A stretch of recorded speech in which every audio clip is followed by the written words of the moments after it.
Hey everyone, welcome back to my YouTube channel. Today, we're diving into all things iPhone 16. I've been getting a lot of comments and feedback, and the overwhelming opinion seems to be that the new iPhone 16 looks stunning. Apple has introduced some new colors this time, teal, ultramarine, and pink, that are more vivid and bold than what we've seen in the past.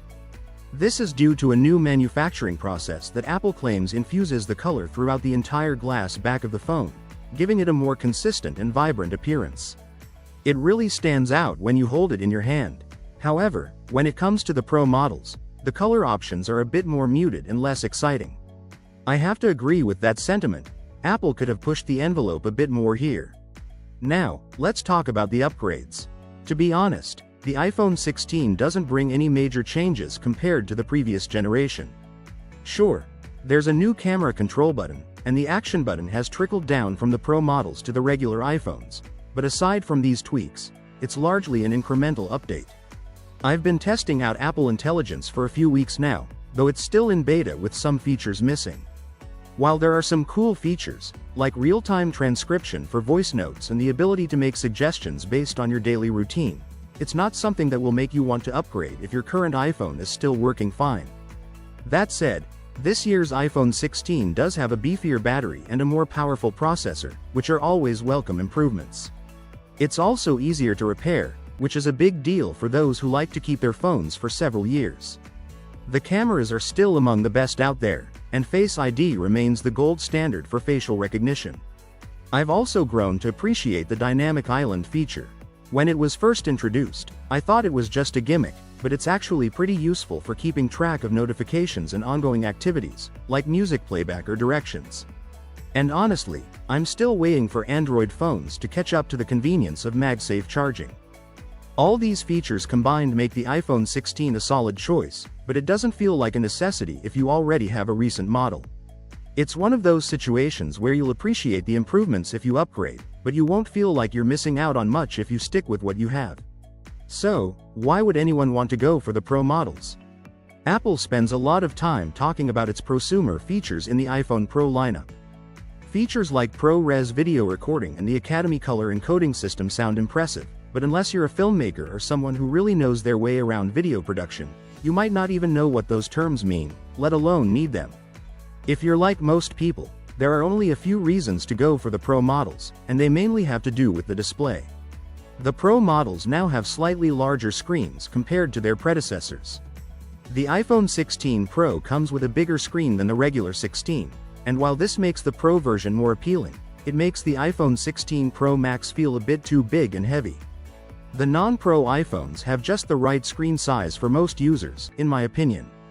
One thing the Pro models have that's missing from the regular iPhone 16 is an always-on display. Personally, I don't mind this omission on the non-Pro models. I find that the screen on time and battery life are more than sufficient without it. A more significant omission is the lack of promotion technology on the regular iPhone 16. This means you're stuck with a 60Hz screen when almost every other smartphone in this price range offers a 120Hz refresh rate. This might not sound like a big deal if you've never used a 120Hz screen before, but trust me, you notice it immediately. After switching from an iPhone 16 Pro with a 120Hz refresh rate to a standard iPhone 16, I couldn't help but think, why does it feel laggy? It's not that the iPhone 16 is slow, it's just that the animations and scrolling don't feel as smooth because the screen is refreshing only 60 times per second instead of 120 times.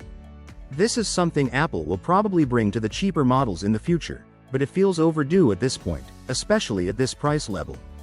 Every iPhone 16 model now features Apple's new ceramic shield glass, which is supposedly twice as strong as the previous generation. But let's be real, glass is still glass, and it will break if you drop it the wrong way. I accidentally dropped the iPhone 16 Plus onto the pavement from about 4 feet high, and the screen cracked, no surprise there. My advice? Get a sturdy case and a good screen protector as soon as you buy the phone. Build-wise, the Pro models have a titanium frame instead of aluminum, which does make them a bit lighter. However, they're still essentially glass sandwiches, so don't expect them to survive a fall any better than the regular models. The new camera control button is something I'm getting used to. I like using it as a quick launch button for the camera, which frees up the action button for other tasks, like toggling silent mode. You can also use light pressure on the camera control button to switch between camera modes or scroll through different photographic styles, which are like advanced color filters you can apply before taking a picture. I've played around with this feature a bit, but I still prefer selecting my shooting mode by tapping the screen. In the past, Apple has used different chipsets to create a performance gap between the regular and Pro models. This year, though, all iPhone 16 models start with the A18 chip. The Pro models have a slightly upgraded A18 Pro version, which features larger CPU cache sizes and an additional graphics core. In my benchmark tests, the regular iPhone 16 models performed just a little behind the Pros, and they're still more powerful than any other phone on the market. I've been playing some demanding games like Resident Evil and Assassin's Creed Mirage, and while there were a few more stutters on the regular models compared to the Pro, the performance was generally excellent. These games are at the cutting edge of mobile graphics, so I was purposefully pushing the phone to its limits. For most apps and games, you won't notice a difference. What's more exciting is that every iPhone 16 model will be capable of running Apple Intelligence, the suite of AI features that will be released in a software update this October. These include helpful day-to-day features like real-time transcriptions for voice notes, call recording, and smart suggestions based on your habits. I've covered these in more detail in my iOS 18 guide, but I'll say this. While they're cool features to have, they're not going to change the way you use your phone in a fundamental way. We'll have to see how Apple develops these over time. Battery life is another area where the iPhone 16 shines. I was able to get through an entire day with plenty of battery left, even with heavy usage. The iPhone 16 Plus, in particular, stood out. I managed over 7 hours of screen on time with more than a third of the battery left at the end of the day. The regular iPhone 16 wasn't far behind, clocking in at around 6 hours of screen on time. That's with a mix of social media, photography, navigation, and music streaming. These phones will definitely get you through a busy day without the anxiety of needing to charge halfway through. The fact that the regular models are also easier to repair is a big plus. iFixit gave the iPhone 16 a 7 out of 10 for repairability, which is a big improvement over previous years. One thing that's a bit of a letdown is the charging situation. Even though Apple switched to USB-C last year, the iPhone 16 models are still stuck at USB 2.0 speeds, which max out at 480 megabits per second. The Pro models, on the other hand, can reach USB 3.0 speeds of up to 20 gigabits per second.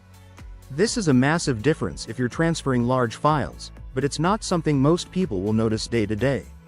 It's a shame Apple didn't bring this upgrade to the regular models. The iPhone 16 and 16 Plus are also impressive in the camera department. I didn't notice any significant differences compared to the Pro models, even in low light conditions. The new autofocus on the ultrawide lens allows you to take macro shots, and I've had a lot of fun experimenting with close-up photos. I do miss the telephoto lens that's available on the Pro models, though. You get a basic 2x zoom on the iPhone 16, but it doesn't compare to the 5x optical zoom on the Pro models, which is fantastic for capturing sharp photos of distant subjects. Apple has also brought the audio mix feature down to the cheaper iPhones. This lets you change the audio quality of your videos. For example, studio mode cuts out background noise and makes your voice sound clearer, while cinematic mode focuses on voices in the center of the frame while keeping some background noise as ambiance. This feature technically works better on the Pro models because they have superior microphones, but the difference isn't huge. Let me know your thoughts in the comments below, and don't forget to subscribe to the channel. See you next time. Goodbye.